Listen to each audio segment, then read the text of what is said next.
One of the mantras I use these days in my advisory work and consulting work is building businesses through people. I like to build the engines, but it's the idea that we need these seats on the team, and this is how it's all going to work.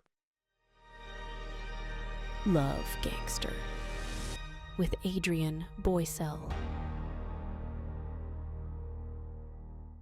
What's up, everybody? Welcome back to Love Gangster. I'm Adrian Boysel, and I'm your host. Today I have a very special episode with an even more special guest. Good to have you here, Aaron. Hey, nice to meet you. Hey, you too. Oh. So, for those that don't know you, why don't we talk a little bit about your history, background, who are you, and what do you do? What do I do? I am a lifelong entrepreneur. Really, I have owned businesses my whole professional career, Nice. from digital marketing firms to professional sports teams, to most recently had a large build and exit with some success around a human resources tech platform. Wow. All kinds of different stuff. I just Awesome. love business, love entrepreneurship. What was your first business? It's funny. So I just wrote a book and we talked about it. My honest answer is I had a business in third grade where I was hustling candy. That's right. I was hustling candy. Hold on. There it is. There we go. Baby Ruth promo. Or oh, it's payday. Sorry, Baby Ruth. Payday promo, yeah. Truly, like down to I knew how many I had to sell that day, even in third grade, how to Yep. break even, and how many I could eat for myself or That's make right. a couple of bucks. I had somewhere in my little, 8-year-old head, I figured it out. See, I did the same thing. I was selling candy bars, drawing on people's things, writing, greeting cards for people's family members. I mean, kids ahead of me because I was a lifelong artist. So this started at a very young age. My grandfather had a video production company, then my dad took it over. Nice. So it's just been, it's in my blood, right? It's in Mhm. our genetics. And so what was the first actual as an adult first business that you started? So the HR company that I sold, Mhm. actually, I had been running that and bought it when I was 19. Wow. So You really, bought a company at 19. yeah, I'm a college dropout entrepreneur. Sure. I'm in that category, right? So bought the business, and that's the business that I eventually built and sold to Walmart later. Yeah. You sold it to Walmart? I did. I Dude, did. that's incredible. How did that whole deal come to be? So it's a pretty cool story, actually. So in about 2017, 2018, so it's pre-pandemic and all of that. Yeah. What my business did, just to give a little bit of background, is Yeah. we did all of the HR work for 1099 independent contractors. Okay. Sort of help build the gig economy. Yeah. We did a lot of delivery work. So with Walmart, helped build their delivery programs and other businesses like that, Grubhub and different Okay. things like that all over the country. Wow.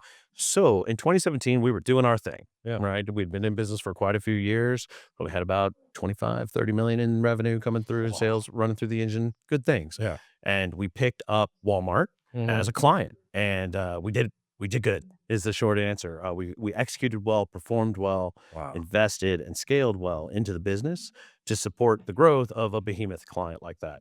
One last mile partner of the year in 2018, 2019. And then the pandemic hit. There comes the curveball. Now, for us, what did we do? Yeah. We were helping them build this idea they had about delivering groceries. Huh. So when the pandemic hit for us, it was, to say the least, fuel to the fire. And it was crazy. So Wow. I had been in a business mastermind group Okay. in 2017, 2018, talking about these great things we were doing. Yeah.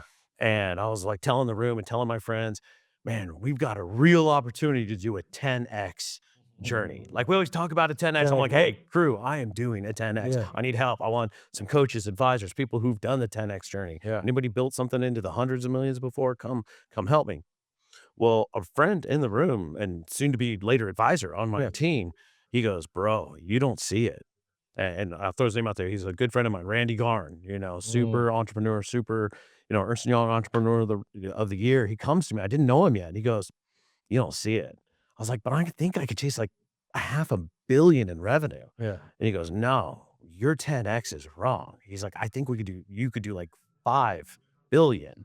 So we built a mantra from Wow. 0.5 to 5.0 is what we called it. Go. And the truth is, we ended up, when I sold the business about 3 years later Mhm. to Walmart, and they did a client acquisition because they wanted it all. Yeah. It was a great relationship, good partnership. Yep. We ended up doing a 75X journey from the day he told me that. Wow. So we handed it off with a couple of $1 billion run rate under the business. So But- we built a behemoth, handed it off. And So just being in proximity with somebody, a thinker like that, allowed you to scale your dream and your vision to get bigger, right? Because most of us are limited by our own visions and our our own aspirations and things that we think that we can do, but then someone comes in and is like, no, you're thinking too small. You got to think bigger. Exactly. And it's often perspective. Yeah. It's often the idea of that feels insurmountable to me because I've never done it before. Yeah. To a friend or an advisor or somebody there, they're like, "Well, I've done it twice. Like, I can show you how to do it. There's steps, there's a way, there's a path." Wow. And so importantly, when I had that opportunity with the business, we're like, "All right, we got rocket fuel, let's go." Yeah. That was the key to success for us, was continually investing into executives, advisors, consultants, people who had actually done that journey That's right. before, who had already built a couple $1 billion engine. So you acquired that company at 19, right? Mhm. So I'm sure along the way, buying a company, because I started my brick and mortar print shop that I sold in 2011 Nice. at 19 years old. And I didn't know my tail from a hole in the ground, right? I mean, I was just happy to meet people, wanted to give them a great experience. I was really good at graphic design. I knew I could deliver a phenomenal product because I had found a great company that could print, I could broker through. And then I eventually Mhm. started wrapping some of the stuff in house. But I made so many mistakes along the way that slowed down my progress, increased the learning curve and slowed my progress down on things that I couldn't see until after the fact, right? Hindsight is 2020. So what were like some of the biggest, let's just say like 2 or 3 of the biggest things along that journey that you came up against that you had to learn and overcome and push through? Sure. One of the very first ones that comes to mind is really, I guess, if it comes down to it, is the idea that I had Superman syndrome, right? And as entrepreneurs, we often get that for different reasons. Yeah. We know what we're doing. You've run your business, you know how to do every piece of it in Yep. there. These things that allow us to get in the way. Right. So for me, going through the professional development, the Mhm. continuous learning, executive education, but also really importantly, having both mentors and coaches around me to work Mhm. on these types Mhm. of things was a really significant step in Mm. my development. Right. We talk about plateau points in our business, and then you could probably follow the numbers. Yep. And I was young, fortunately, right? Yeah. Like you, we started when we're kids, like Kids, 19. literally. And so I'm talking about a time when I'm in my early 20s now, had a little taste of success. You're like, Yeah. yeah, I got Yeah. a nice little company. Look at this. Exactly. And then it's like, yeah, you need to get out of your own way, Mhm. really. And but that's not, to me, that then developed into something I've become very passionate about, Okay. which is team building. Got it. So that's what I was gonna, yeah, I'm glad we're headed there. Yeah, because in the beginning, it's systems and processes, right? And then it's people development, right? And that's the hardest part of any business, as far as I'm concerned, is communicating, dealing with people's personal issues, their limiting beliefs, their mindsets, right? How did you, was it through the mentorship and coaching and masterminds that you developed that, or kind of give me some background on how the personal development, team developments kind of grow? So one of the mantras I use these days in my advisory work and consulting work is building businesses through people. I like to build the engines, but it's the idea that, we need these seats on the team Mhm. and this is how it's all going to work. So I'm a people person. So Mhm. for me, this turned into the love and the commitment and a strategic decision, to your question, Yeah. to be, I studied servant leadership Like Bob Berg kind of go giver. among some of those others, and really developed and modeled into the servant CEO model, Wow. where I looked at my job down to the job descriptions we built Yeah. on the team was to build an amazing place to work, support the team, and help eliminate their roadblocks. Yeah. My job became to help them succeed. And when you kind of look at that, it's akin to a gardener, Absolutely. right? Where you just got to get all the ingredients and all the recipe and the sunlight and the water and the soil and the Right. right nutrients for this team and that team, whatever they Mhm. need to helping foster and build something. And so so to this conversation, it's a two-part thing. One, Yeah. learning how to get out of my own way and then mold that into, wow, I'm really good at building something for others and developing this. And Wow. my key metrics to success as an entrepreneur became how many jobs are on the team, how much payroll on here. I'm super proud So of the those fact that my KPIs. little HR company was solopreneur Aaron when I started, to a team of millions in payroll that I created through building this company. That makes me Wow. so How proud many because that families you're goes into supporting? families and meals. I mean, I tell stories of one of my number two guys worked with me almost 20 years. In the Wow. time that he worked with me, he got married, bought a house, had a couple of kids. You're donating to your church. You're able to, buy groceries at your store on the corner, to Yeah. support your community, your market, jobs in your town. I really believe in that. And so this became my driving mantra, be a big rock in the pond, make a That's big right. ripple. I'm guessing that the answer is going to be yes, but I don't want to prejudge this. I'll throw you a curveball. We'll Were, see. were there any moments along those 20 years where you're like, I can't do this. I'm not cut out for this. Were there any moments of doubt? Yes. I mean, the answer is inevitably yes. As entrepreneurs, Yeah. we are built to face challenges, Huh? right? I mean, that's just what it is. You Yeah. you go through it, you're building your business, and you lose your biggest client. Yes. 30% of your revenue is like, oh, gone. Like all of a sudden, like, really? Do I got to do this again? And these ideas. So inevitably, we're challenged. Yeah. Inevitably, we have, circumstances where business rolls over into our personal life and things get messed up and it's hard and we question why we do this. But to me, the servant CEO model said, well, my commitment is to these people. There it So you is. got to keep marching on. Like Failure is not an option. sort of. I mean, I always joke that, and I said it earlier today, like, Yeah. didn't grow up as a kid and go, man, I want to build an HR company. Yeah, exactly. Right. But I got up and jumped out of bed ready to go to work every single morning because I love building this organization and building something for the people and for the team. Wow. And being able to sell. So what I learned in a few years back was through just kind of studying some of the bigger organizations is, yeah, you have the Facebooks, the Twitters, all these big organizations that grow to this massive size and millions, if not billions worth of revenue. And they say that, the founder of the company, there's a whole documentary they did or TV show they did about Uber, right? The Uber story is like, once you reach that certain level of revenue and kind of success, that founder steps away, whether it was Steve Jobs back in the Apple days or the guy from Uber, and they steps away and they bring in an outside CEO or executive that has experience of going from that 10 to 50 million. And then when you get to that 50 million, then you need somebody that has the 50 million to the billion. And then, you just keep replacing the top person at the top with these bigger and bigger players that have all this experience of running these billion-dollar corporations. My guess is that didn't happen for you. No, it didn't. That's a really good question. Nobody's asked me that before. It didn't. And the answer is it's because of velocity. Okay. It's because that 75x journey that we had happened over literally, I mean, I count it in months. What?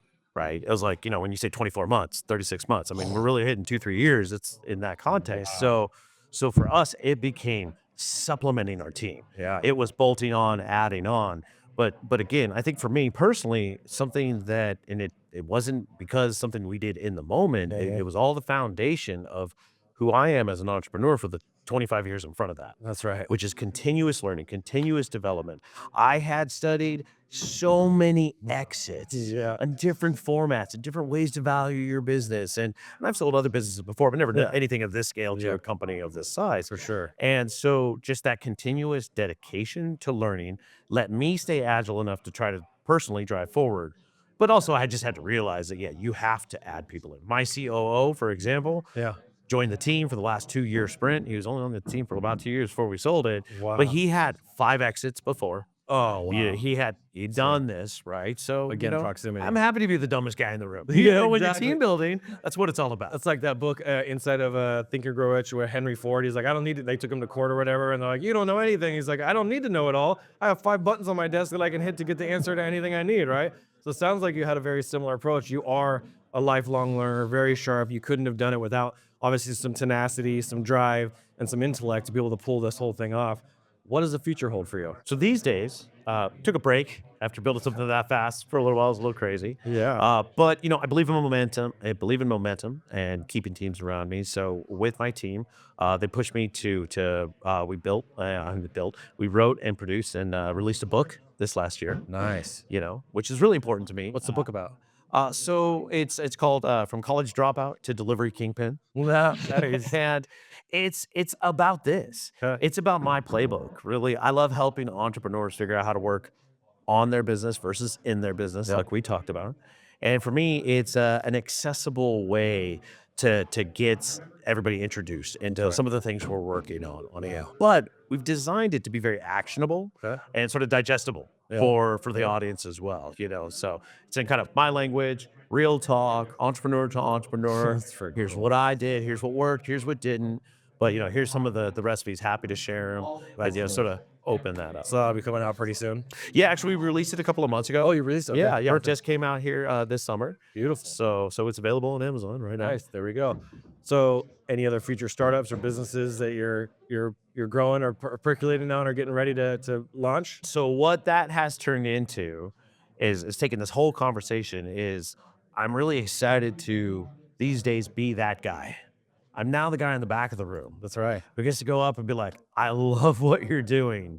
And maybe with a couple of tweaks and this and that, if you're open, like I could see how we could do that. So these days, I have a fractional CEO program Okay. through Hageman Enterprises and an active advisor program. And so I just love working on businesses. So we're working with clients now, different entrepreneurs in all different worlds, Wow. really helping them. And businesses are focused on scale and growth. Yeah. And entrepreneurs who are often at that stage where Wow. they're ready to try to get out of their own way, focus on building something team focused and sustainable. Well, what's cool about this is a lot of businesses are, growth minded. They have these huge exits. They make a lot of success. They make a lot of money, and they kind of along the way they lose sight that they are social impact brands, right? And that's one of the things I'm encouraging and why I created this podcast is with CEOs, with founders, and people who are startups and nonprofits and all that to remind them that you are in the people business, right? Your cause and your mission was to help support $1 million a month worth of revenue or worth of payroll for all of these people, right? That's changing a lot of lives. And most people don't add that into their marketing. They don't add that into their brand strategy. They don't talk about that. And that's a huge, really powerful thing to talk about and to share with the world to encourage others to go and be more mindful and more intentional with that inside their businesses, right? So what in every challenge, I do a challenge in every video, what would be your challenge for those that are listening to this to give them, whether it's today, something they can do today, this week, this month, the year that could change their life or change the life of somebody around them that you would want them to go out and do? My challenge is very simple, is get in a room where you will be challenged, right? I believe in peer learning and juxtaposition. So entrepreneurial networking events, getting away from your teams, get out of your office, get out of the problems, Yep. and go share what you're working on and share your challenges with others. And I have seen it over and over and over. Magic happens and progress happens immediately. Because as soon as you say, man, I'm having a problem hiring people, like everybody likes to talk about. Yeah. And then you hear a new friend talk about that same challenge and how they're working on it through their business has nothing to do with yours. Yeah. This idea of I believe in learning through juxtaposition. Yep. And so tackling it that way is if there's one piece of advice, it's get out there, be open, and learn. So there you go. There's your challenge. Get out there, go out and help somebody, go out and serve, go out and do what you were created to do.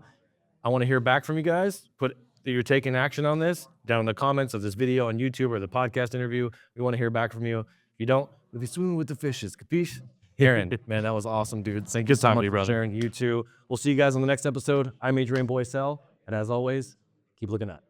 Came here to fill the void. I am love. I am peace. I am joy that can never be destroyed. I am love.